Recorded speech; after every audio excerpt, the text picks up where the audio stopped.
अस्सलाम वालेकुम।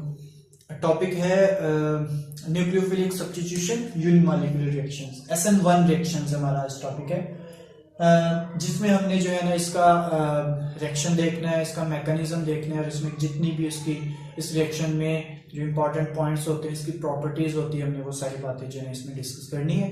तो स्टार्ट करते हैं।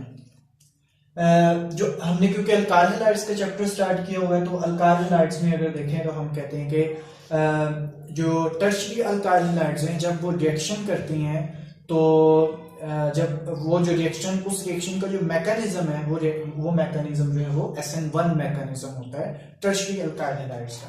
तो सबसे पहली बात फिर हम कहते हैं कि कौन SN1 रिएक्शन कौन देता है? Tertiary alkyl halides. Tertiary alkyl halides give this reaction.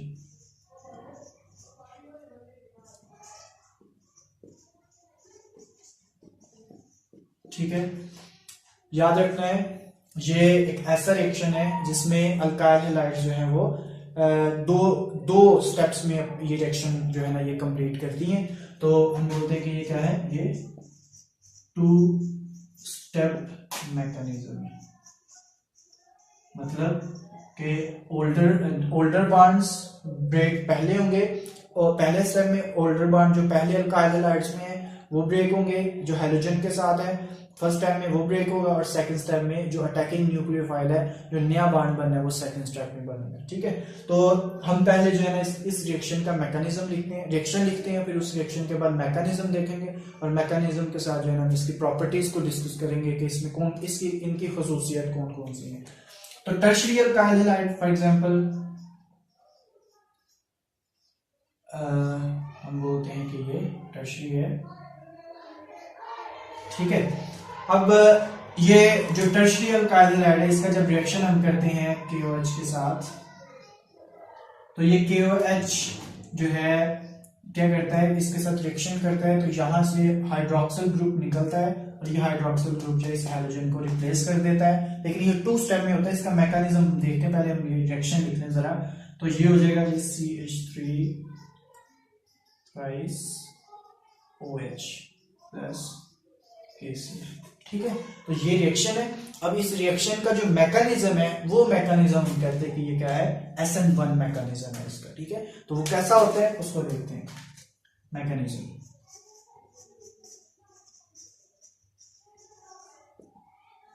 तो मैकेनिज्म अगर हम देखें तो इसके 2 स्टेप्स होते हैं। तो स्टेप 1 जो है इसका,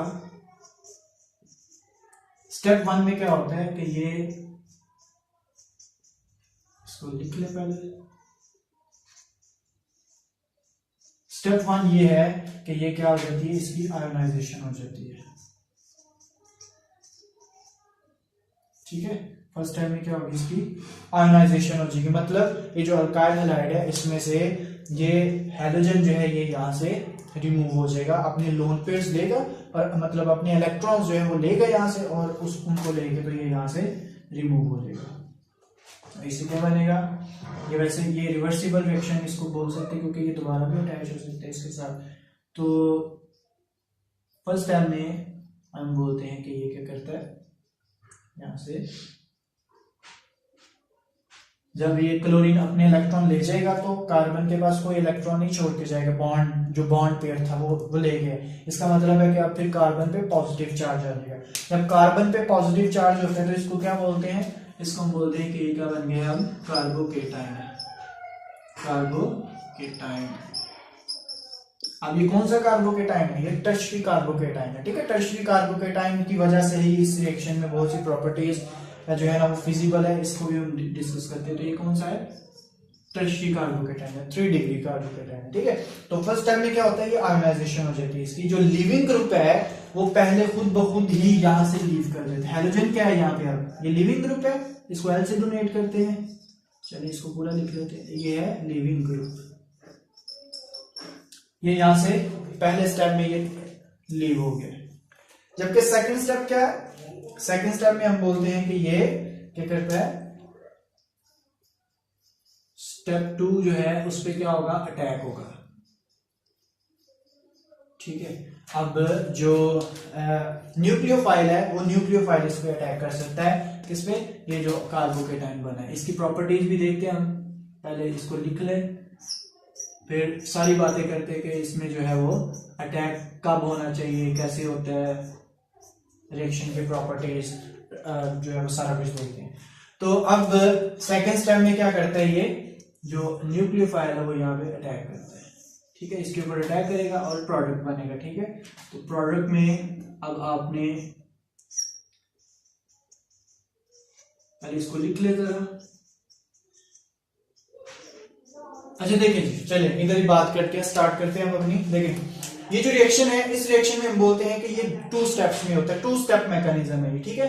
2 स्टेप मैकेनिज्म में पहले स्टेप में जो है लिविंग ग्रुप लीव कर जाते हैं, जबकि सेकंड स्टेप में जो न्यूक्लियोफाइल है उसने अटैक करना होता है। अब देखिए याद रखना है, अब क्योंकि लिविंग ग्रुप लीव कर चुका है तो अब जो न्यूक्लियोफाइल है वो दोनों साइडों से अटैक कर सकता है, वो इस साइड से भी अटैक कर सकता है और वो इस साइड से भी अटैक कर सकते हैं, ठीक है। तो इसमें इसकी अगर प्रॉपर्टीज लिखें, सबसे पहली बात वो क्या है कि nucleophile can attack from both sides, nucleophile can attack from both sides, ठीक है। तो बोथ साइड से वो इधर से भी अटैक कर सकता है और इधर से भी अटैक कर सकता है। अब दोनों साइडों से अटैक करने से होगा क्या, इससे पहले एक और बात, कार्बन की यहाँ पे हाइब्रिडाइजेशन जो है वो होती है sp3, ठीक है। जब ये लीव कर जाता है तो इस टाइम इस कार्बन की हाइब्रिडाइजेशन चेंज हो जाती है sp2 में, ठीक है। वैसे ही आप लोगों ने SN2 में पढ़ा होगा कि हाइब्रिडाइजेशन चेंज हो जाती है, लेकिन उसमें 1-2 पॉइंट और भी है जो कि न्यू रिसर्च के मुताबिक मैंने उसमें बात की थी। तो इसमें ऑटोमेटिकली चेंज हो जाती है, ये sp3 है तो sp2 में चला जाता है। अच्छा अब देखें कि अब जब अटैकिंग न्यूक्लियोफाइल इस तरफ से अटैक करेगा तब और इस तरफ से अटैक करेगा तो तब क्या होगा, जब न्यूक्लियोफाइल इस तरफ से अटैक करेगा तो जो मॉलिक्यूल्स के कॉन्फ़िगरेशन है वो इन्वर्ट हो जाएगी। तो हम बोलते हैं कि इसमें क्या हो गई है, इन्वर्जन हो गई है मॉलिक्यूल की, इन्वर्जन ऑफ कॉन्फ़िगरेशन, मतलब कि जो मॉलिक्यूल की शेप थी, जो मॉलिक्यूल के ग्रुप्स जो लगे हुए थे, अगर वो इस साइड पे थे पहले CH3 इस साइड पे है तो इधर से अटैक हुआ तो वो दूसरी साइड पे चले जाएंगे, उल्ट हो जाएंगे, पहले इधर थे तो अब उधर चले गए, इन्वर्जन है। जबकि इसके पास इक्वल चांसेस हैं क्योंकि दोनों तरफ से जगह अवेलेबल है, स्पेस अवेलेबल है, तो अब उधर से भी अटैक हो सकता है, इसका मतलब 50% चांसेस है। तो हम कहते हैं कि 50% जो है ना वो इन्वर्जन होगी, जबकि उस तरफ से भी 50% चांसेस है। तो अब जब उस तरफ से अटैक होगा तो फिर क्या बनेगा, CH3 जो है इसको Me भी लिख सकते हैं, BSc में जो लोग हैं वो उनको पता होगा इन चीजों का। CH3 मिथाइल है ना तो Me भी लिख लेते हैं इसको शॉर्ट में। अच्छा अब इस तरफ से अटैक होगा तो मॉलिक्यूल्स के जो मिथाइल ग्रुप है वो किस तरफ है, इस तरफ ही रहे हैं, पहले किस तरफ से, इस तरफ से। इसका मतलब है अब जो हमारी कॉन्फ़िगरेशन है वो रिटेन रही है, वो बरकरार रही है, तो इसको हम बोल देते हैं कि ये क्या हो गई, अब हमारी ये इस मॉलिक्यूल की हो गई है रिटेंशन ऑफ कॉन्फ़िगरेशन,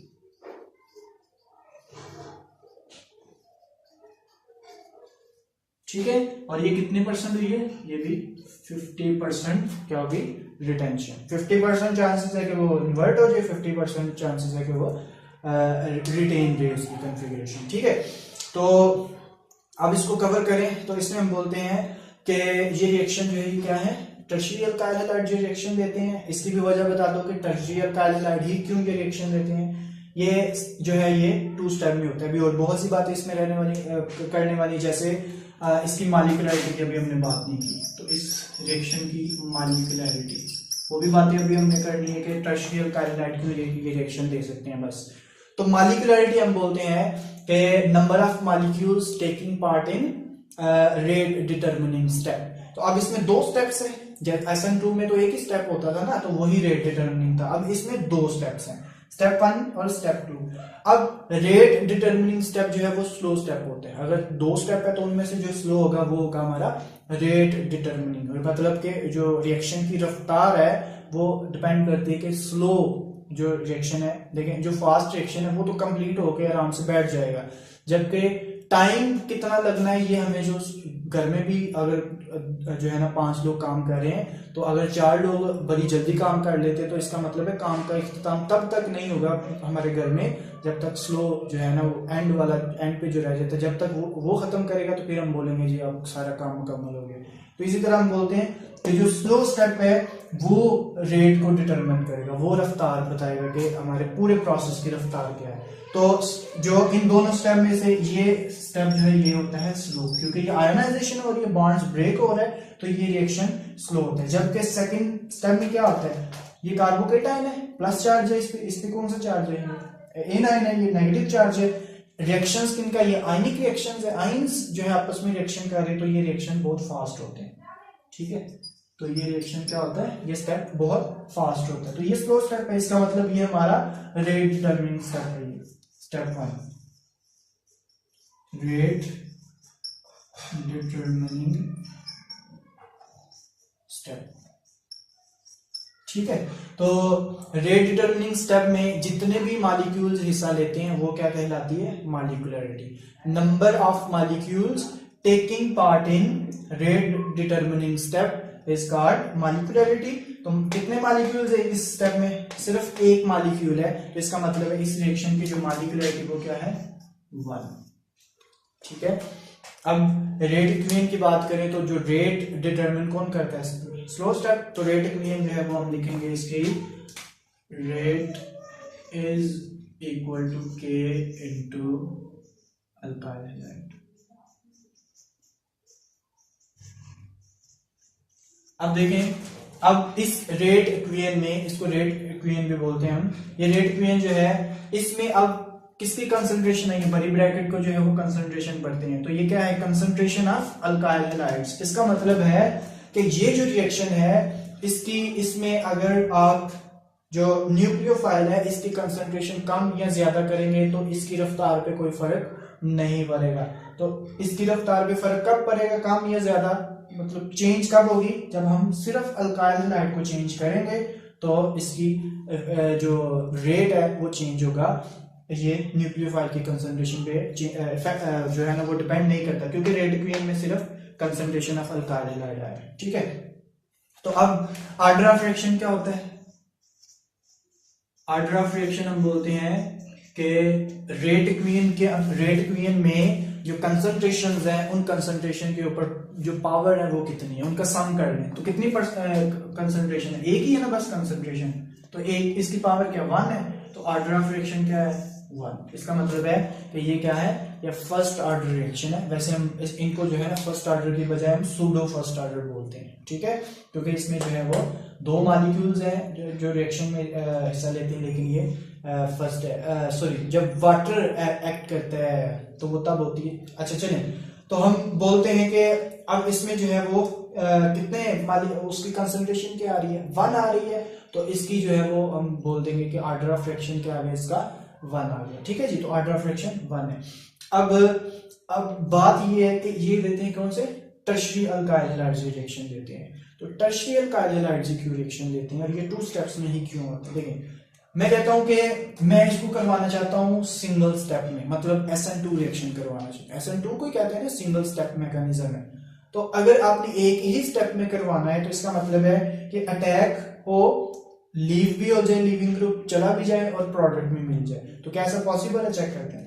अगर OH ने अटैक करना है यहाँ पे, अगर OH ने यहाँ पे अटैक करना है तो मिथाइल ग्रुप क्या है, एक दूसरे के करीब है, तो क्या OH को इस कार्बन तक पहुंचने के लिए जगह मिलेगी, बिल्कुल नहीं मिलेगी। क्यों, क्योंकि OH जो है जब वो अटैक करेगा तो उसको हिंड्रेंस होगी, CH मिथाइल ग्रुप जो है ये बल्कि ग्रुप्स है हाइड्रोजन के निस्बत, जिसकी वजह से जो है ना कार्बन तक पहुंचने की, उसके पास कार्बन तक पहुंचने की जगह नहीं है, तो यहाँ पे अटैक पॉसिबल नहीं है। अटैक पॉसिबल कब है कि जब ये क्लोरीन यहाँ से निकल जाए, क्लोरीन जब निकले तो मिथाइल ग्रुप थोड़े थोड़े दूर चले जाए। कब दूर जाते हैं, जब हाइब्रिडाइजेशन sp2 होती है। अब इनके दरमियान एंगल 120 का है, तो ये मिथाइल ग्रुप आप जरा फासले पे हैं। अब जो हाइड्रोक्सिल ग्रुप है वो उसको अटैक करने के लिए जगह जो है ना वो अवेलेबल है। तो यही वजह है कि ये जो 2 स्टेप में ये रिएक्शन कंप्लीट होता है। पहले स्टेप में लीविंग ग्रुप जाए, तब जाके जगह बने और हाइड्रोक्सिल ग्रुप जो भी न्यूक्लियोफाइल हो वो उस पर अटैक करे। ठीक है, तो इसलिए हम बोलते हैं कि ये टू स्टेप में होते हैं और ये इनको हम SN1 रिएक्शंस बोल देते हैं, ठीक है। तो ये जो है वो हम बोलते हैं इनको, ये हमारे SN1 रिएक्शंस है, ठीक है। अगर आपका कोई जो है ना वो इसमें क्वेश्चन है तो आप पूछ सकते हैं। और इसमें एक बात है कि इसमें जो हम सॉल्वेंट लेते हैं, सॉल्वेंट की प्रॉपर्टी जो है वो, सॉल्वेंट जो होना चाहिए वो पोलर होना चाहिए। जितना ज्यादा पोलर सॉल्वेंट होगा ये रिएक्शन उतना ही अच्छा होगा। जैसे मतलब ये वाटर की रिएक्शन, वाटर की मौजूदगी में भी ये रिएक्शन हो जाती है। जो वहाँ पे मुझे गलती लगी थी, जो मैं आपको बता रहा था वहाँ पे, कि जब वाटर को हम जो है ना वो लेते हैं तो ये रिएक्शन हो सकता है, क्योंकि ये रिएक्शन पोलर नेचर में ज्यादा होते हैं। इसकी भी चले वजह बता देता हूँ, क्योंकि FSC में तो नहीं है, मैं जो है ना वो कंट्रोल करता हूँ इस चीज को कि मैं कोई ऐसी बात ना बताऊँ जिससे आप कंफ्यूज हो।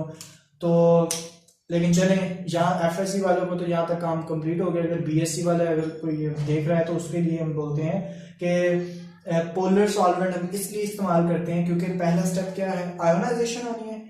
आयंस कैसे बनते हैं, ये क्लोरीन और कार्बन का बॉन्ड ब्रेक हो। तो भाई इस बॉन्ड को अगर ब्रेक करना है ना तो उसके लिए ऐसा सॉल्वेंट होना चाहिए जो इस क्लोरीन को पकड़े और इस कार्बन को पकड़े और इनको जो है वो क्या कर ले, सॉल्वोलाइज कर ले, मतलब अपने अंदर हल कर ले। तो इसके लिए आपने जो है ना मैट्रिक में इसका बकायदा सॉल्युबिलिटी वाला जो कॉन्सेप्ट है वो पढ़ा हुआ है। तो अब ऐसा सॉल्वेंट जो इनकी आयनाइजेशन कर सकेगा वही ये पहला स्टेप होगा। तो जो पोलर सॉल्वेंट होते हैं वही पहला स्टेप करवाएंगे। पहला स्टेप होगा तो दूसरा स्टेप आगे आएगा ना, ठीक है। तो पहला स्टेप आयंस बनाने, तो आयंस बनाने के लिए फिर कोई ऐसा सॉल्वेंट चाहिए जिसमें इतनी पावर हो कि वो इनको अलग कर सके और पहला स्टेप वो आयंस में कन्वर्ट और आराम से आए, न्यूक्लियोफाइल आए और उस पर अटैक करके तो हमें प्रोडक्ट मिल जाए, ठीक है। और जो अब जो पढ़ते हैं स्टीरियोकेमिस्ट्री पढ़ते हैं उनको भी पता होगा कि BSc वालों से मैं बात कर रहा हूँ कि जब इसमें होते हैं तो इसमें आप जो है ना वो भी स्टडी करते हो, रेसिमिक मिक्सचर भी बनता है, ठीक है। तो बहुत सी बातें इसमें, तो ठीक है जी यही है। तो जो लास्ट में मैंने जो 2-3 बातें की हैं वो उनके लिए जो BSc में पढ़ते हैं या MSc में पढ़ते हैं, ठीक है। तो अगर क्वेश्चन है तो वो पूछ। अल्लाह हाफिज़।